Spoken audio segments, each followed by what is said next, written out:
Hey there, my fellow intellectuals. How are you doing today?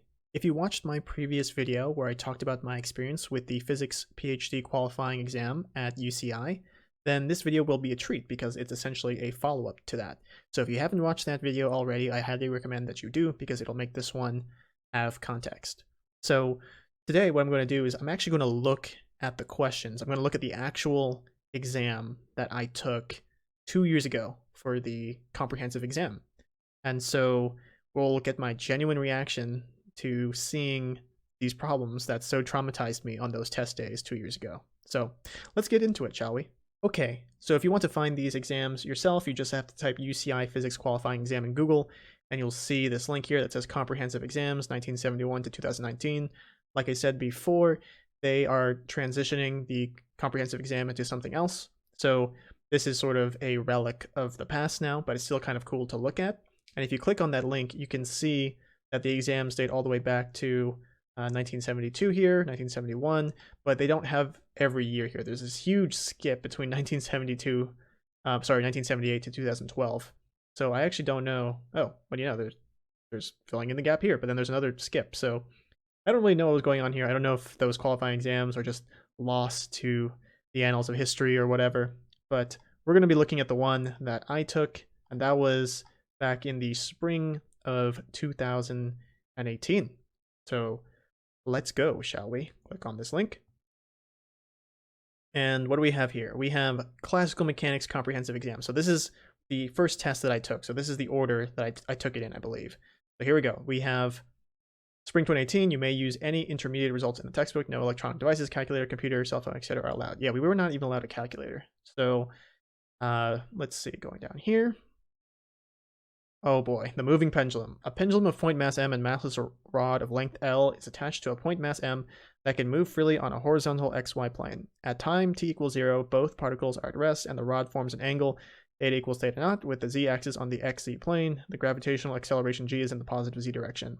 Derive A, equation of motion for theta t, B, solution of theta t, if, oh my goodness, wait a minute. Is this really my exam? I don't remember doing it. Oh my goodness, I don't know if I remember this. Solution of theta t if theta naught is much less than pi, and pendulum frequency of m is much less than m in part B. Oh gosh. I don't even remember doing this problem. Oh man. Wait, let me just verify with the other questions. Okay, so I definitely saw this one, and I definitely had this one. So I definitely didn't do it in the order that they were given. So I didn't do it 1, 2, 3. I did it, I think, 3, 1, 2, probably. And so the first question, I probably didn't even get all the way to part B even. Maybe I got to B. I'm not entirely sure. I tried to do A, that's for sure, but I don't think I did C at all. And then the second question was the collision problem. It says the particle called psi was discovered in an electron-positron collision. Electron plus positron goes to psi. Mass of electron or positron is me, and the psi particle is 6.2 times 10 to the 3 mass of the electron. Calculate the minimal electron energy in terms of me and the speed of light if the positron and electron approach each other with the same speed, and if B, the positron is at rest. I think what I did for this problem was that I actually just looked in Goldstein, the textbook, because we were allowed to have the textbook, and there was an example that had a scattering problem like this, and I think I essentially just copied the example and just switched out the particles in the example with the electron and the positron. I think it worked. I mean, I overall passed the exam, so I guess something must have worked. This one is an interesting one because it says bead of mass m is free to slide along a frictionless hoop of radius r. The hoop rotates with constant angular speed omega around a vertical diameter. The gravitational acceleration g points downward. Find the Hamiltonian h in terms of the angle theta shown in the figure and its conjugate momentum p, and then write down Hamilton's equations. And is h the energy, is h conserved, and why. This is actually a pretty standard problem that I see a lot in classical mechanics textbooks. I think I saw it in Morin classical mechanics and maybe in Taylor classical mechanics. I'm not entirely sure, but it's definitely in a lot of classical mechanics textbooks, and so this is a pretty standard problem. And this is the one I did the most work on because I'm pretty sure I answered every one of these questions. So I think that's probably what saved me, because I think I partially did one and just totally guessed at two with the example I had in the book. So Yeah, I'm pretty sure this is the problem that I got the most points on. But again, I have no idea to know how many points I actually got in reality. So that's classical mechanics. That was the first exam I took, and then we had a 10-minute break, and then we moved on to statistical mechanics. Oh man, I was really worried for this one, and for good reason too. So it was, what do we have here? 3 questions again. Number 1 says, experiments show that the specific heat of some 3-dimensional substance can be fitted quite closely to a law, CV equals AT to the N, at very low temperatures. A model is proposed describing a gas of collective excitations which obey Bose-Einstein statistics. The long wavelength dispersion for these excitations is omega k is equal to bk to the alpha. What is the value of alpha required to obtain the power n? Under what conditions does Bose-Einstein condensation occur? Yeah, I don't know. If it looks like I have no idea what I'm doing at this point, it's because I haven't done these problems in 2 years, guys. Like, I literally haven't seen these problems since I took the exam itself, and I haven't studied any of these subjects since. So, you know what? You go 2 years without doing these subjects and try and take the test again, and let's see how you do. Yeah. I have, it's a dispersion relation, I know, but I would need to refer to some books to remember what to do here. 2 says metallic sodium can be thought of as being made up of a lattice of sodium atoms and a gas of free electrons. Each sodium atom contributes on the average 1 free electron. What is the classical value for the specific heat of a piece of sodium containing n atoms? B, explain why the classical expression for the contributions of the lattice and the electron gas to the specific heat are both incorrect at room temperature. And C, what is the correct expression for the specific heat at room temperature? Yeah, there's a reason why StatMech is my least favorite kind of physics. It's because I am the worst at it. That's the truth. I am terrible at StatMech.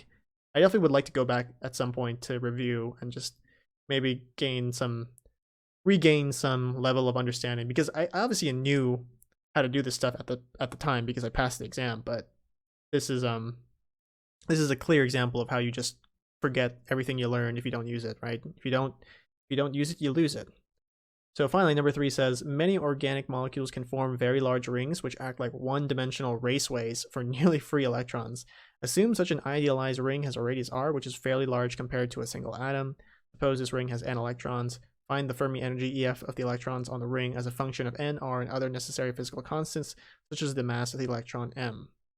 This one I actually think I did, because I found an example in the textbook that I think was talking about Fermi energy, and it was some weird configuration, not like a ring, but I think the ring was actually a simpler example than the one that was provided in the book. So in the book, I kind of just saw it and was like, okay, this is how you derive the Fermi expression for this configuration. And then if I sort of adjust how you define like differential areas or areas in general for the ring and parameters and stuff like that, I think was able to translate fairly easily into a doable problem. But it's been too long for me to know for sure.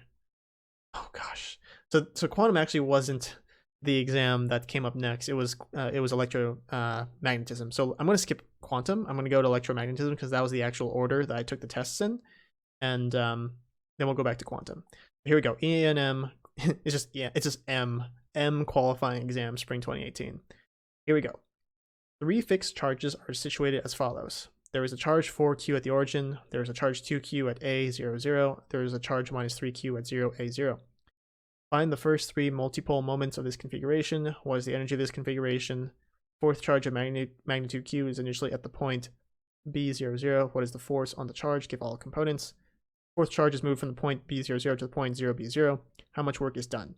So this problem is actually very easy if you know what to do, because once you get past the multipole moments, it's essentially intro electromagnetism, because this is all just sort of point charges interacting with each other and just knowing the expression for energy of a configuration of charges. I think a lot of us were shocked to see this because, I mean, obviously we had been studying so many, much more advanced concepts that this was kind of like a curveball. It was like, okay, you know how to do these weird series expansions and multipole expansions, but can you remember the basics of E&M? And I think a lot of people were tripped up by this problem. Thankfully, I think I got most of this problem, but it definitely surprised me. I was like, wait a minute, am I really doing this kind of problem on my qualifying exam? What? Okay, so 2. The two charges Q and minus Q are initially sitting at 0, 0A, and 0, 0, minus A, respectively. At t equals 0, they begin to oscillate. Their positions after t equals 0 are 0, 0, A plus B sine omega t, and 0, 0, A minus B sine omega t, respectively. One observer is at the location d, 0, 0, and a second observer is at 0, d over root 2, d over root 2. You may assume that d is large compared to all other distances. At sufficiently large times, each observer will see some radiation. Calculate the energy flux per unit angle, i.e. dp by d omega, for each observer to leading order in the frequency. State which kind of radiation, electric dipole, magnetic dipole, electric quadrupole, is produced. Yeah, I definitely didn't do this problem because remember we were told that radiation may or may not be on the exam, and I was like, I'm going to study like everything else but radiation because radiation wasn't actually even really taught in the class. It was like really glossed over very quickly. And I felt like if I had just known everything else, I would be fairly okay. But this is definitely the problem that I bombed. This is definitely the problem that I was like, I honestly just didn't study for this kind of problem. And I'm going to try and do my best on everything else. And number 3 was one of the problems I think I did very well. I think it was 3 or 4. I'm not so sure right now, but I think both of these problems I was able to do. So 3, it says a sphere of radius A has magnetic permeability mu. There is a surface current J is equal to K naught sine of 2 theta minus sine phi I hat plus cosine phi J hat delta R minus A. Note that the delta function already enforces that this is a surface current. Find the vector potentials and the B fields both inside and outside the sphere. Evaluate the integrals to the best of your ability. Okay. Yeah, I'm drawing a blank. But I knew how to do it at the time because I definitely felt very good on this test. Everything except number 2. Number 4, actually, I think actually I was doing a problem in the book that was nearly identical to this problem because I remember looking at this and I just sort of was like, oh yeah, I got this one. I totally have this one. It says a very thin insulating spherical shell of radius A is held at a surface potential V equals V naught sine squared theta sine squared phi. Find the total charge on the spherical shell. You may assume that all the charge is on the surface of the shell. You have to find the right Legendre polynomial, not Legendre polynomial, spherical harmonic. That's what it is. You have to find the right spherical harmonic here. So yeah, E&M was, I think, the best test I took, honestly, out of all of them, because this was, number 2 was the only question I didn't think I did that well on, but everything else I think I did fairly good on. So finally, we're going to get to quantum mechanics, and you'll see now why it was like most people's most hated exam out of all of the tests. Okay. Oh my gosh. Just look at the wall of text here. Like you get these, you get these integrals to help you out here. And then just look at all the text, man. Just look at all the text. It's just crazy. It's just so much text to take in. Oh my goodness. So, okay, let's just try and break it down here. Number 1. In this problem, we will consider a harmonic oscillator of mass m and frequency omega. You may want to recall wave functions of the 2 lowest energy eigenstates. Psi naught is equal to this stuff, psi 1 is equal to that stuff. Multiple measurements of energy are performed. At the start of each measurement, the oscillator is in the state psi of x is equal to root 3 over 2 psi naught of x plus half psi 1 of x. What values of energy can be observed in each individual measurement?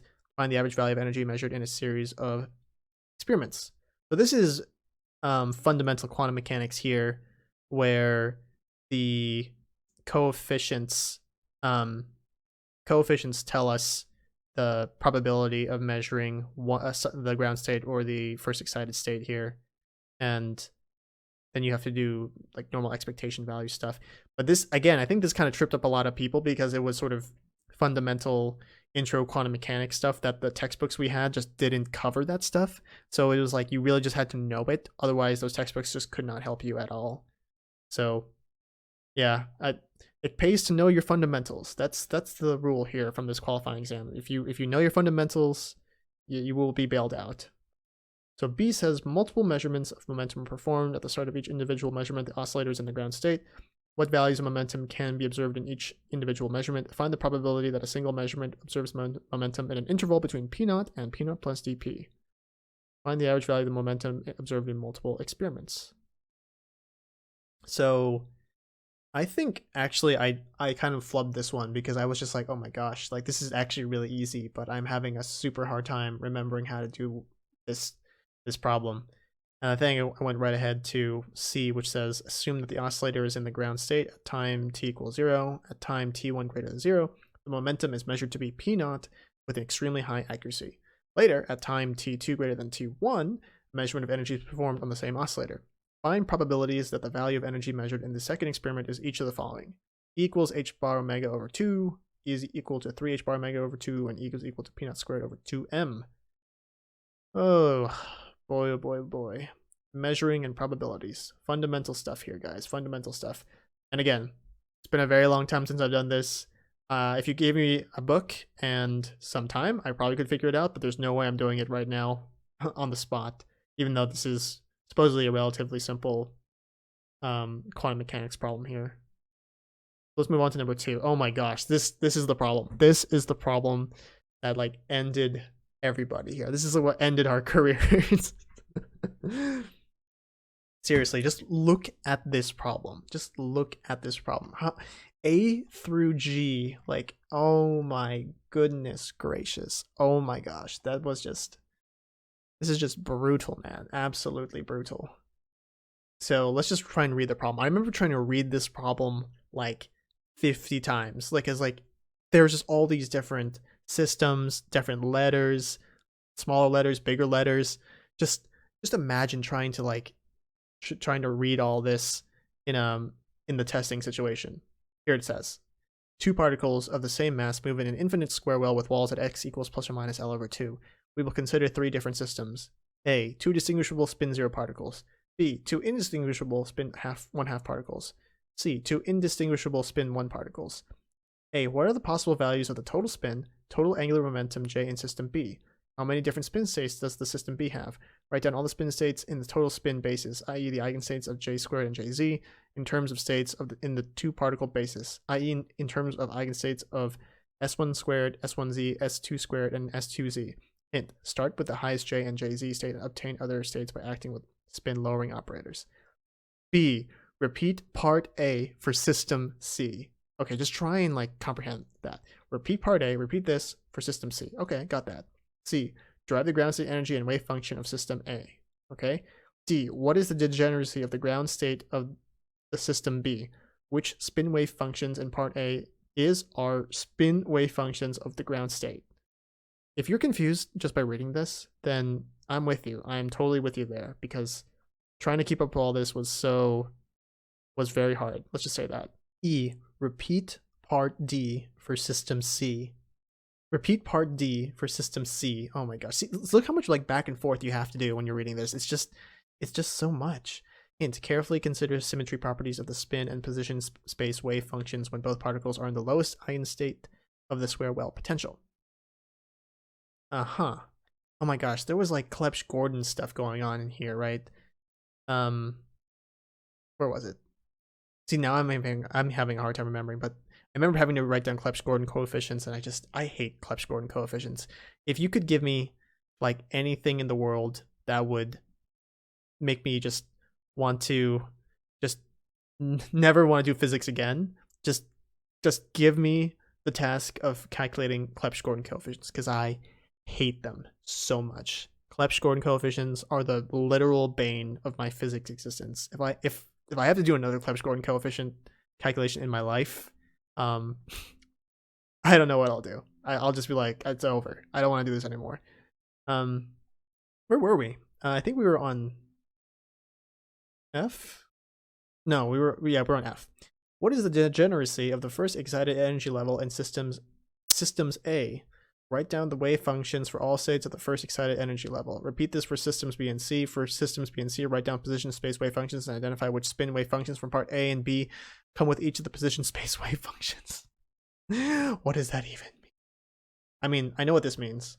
Degeneracy. So, how many states are there that can give you the same, total energy for that state, for that energy level? But just all this stuff, man, just so brutal. G, we now turn on perturbation. V is equal to kx1 minus x2 squared over 2. For all 3 systems, determine whether degeneracy of the first excited energy level is lifted. For all 3 systems, determine the remaining degeneracy of any. You do not need to calculate corrections to energy. Hint, here symmetry properties of the wave functions are useful once again. Oh yes, so then you're going to see if the perturbation is going to lift the degeneracy, so you have to invoke some perturbation theory, and that's all I remember. And I don't think I even got to this part. I think I probably stopped at D. Maybe I got to E, but I definitely didn't get to F or G. That's for sure. And finally, the last question in the qualifying exam was this problem here. Consider a system to spin half particles in an external magnetic field described by the Hamiltonian. H is equal to A S1 dot S2 plus E over MEC B dot S1 minus S2. We will treat the second term as a small perturbation. Oh my goodness. Assuming that B equals 0, find eigenstates. Statates. I don't know what eigenstatates are. And eigenvalues of the Hamiltonian. Describe eigenstates in terms of the eigenvalues of J squared and Jz, where J is equal to S1 plus S2. Assuming that the magnetic field is static. Okay, let me just try and think about this. Okay, so just finding. Okay, so yeah, essentially you find the eigenstates and the eigenvalues if this is just non-existent, which I don't think is that hard to do. At least when I knew how to do these kind of problems, it wasn't as hard. Because I think I actually was looking in a book. I think I was looking in Shankar Quantum Mechanics the night before the qualifying exam for quantum, and I think I saw this part, and I was like, oh my gosh, I literally saw that last night, and I was like trying to remember what Shankar was trying to tell me. Oh my goodness. Let's see here. Let's go into B. So it says, assuming that the magnetic field is static, B is equal to B naught Z. Use first order degenerate time independent perturbation theory to find energy levels and eigenstates of the perturbed system. Label these eigenstates by J and M values of states into which perturbed states turn in the B naught to 0, B naught goes to 0 limit. Yeah, I'm gonna pass. At time t equals 0, an additional a time-dependent perturbation is turned on so that the full magnetic field for t greater than or equal to 0 is B is equal to B naught plus small b cosine omega t z hat. Will this magnetic field cause the transitions between J equals M, M equals 0, and J equals 1, M equals 0 levels found in part B? What about transitions between J equals 0, M equals 0 level, and J equals 1, M equals plus minus 1 levels? Explain your answers. Using first order perturbation theory, calculate the transition probability as a function of time for allowed transitions. Hint, be careful to distinguish between time-dependent and time-independent parts of the perturbation. D, repeat part C. Here we go again. If the magnetic field at t greater than 0 is B equals B naught Z hat plus B cosine omega T X hat. Do not calculate the transition probability here, but give detailed answers to all other questions of part C. Like, can you believe this exam, man? This exam was just brutal. Just the amount of text. Just look at all the text here compared to the text in the other exams. Like, there's no contest. Like, the quantum mechanics exam just was like an essay on top of trying to do really hard physics problems. I mean, I don't know. It's just, it was something else. I think a lot of people were unhappy with it, but in the end, I thankfully passed and never had to deal with it again. So that's it. That was my qualifying examination that I took back in 2018. So comment below, tell me what you think about it. Do you think it was really hard? Do you think it was actually really easy? Could you possibly pass this exam if you took it? I'm curious because honestly, I would probably need another full year of studying these subjects again to even want to consider doing anything like this ever again, which I won't. So that's what I have to say about that. But I hope you found this video insightful. I hope you found something out about what qualifying exams are like and the kind of difficulty of questions there are on these exams and other kinds of difficulties these exams pose. And yeah, that's all for me. So thanks for watching, and I hope you guys have a wonderful day. Take it easy, everyone.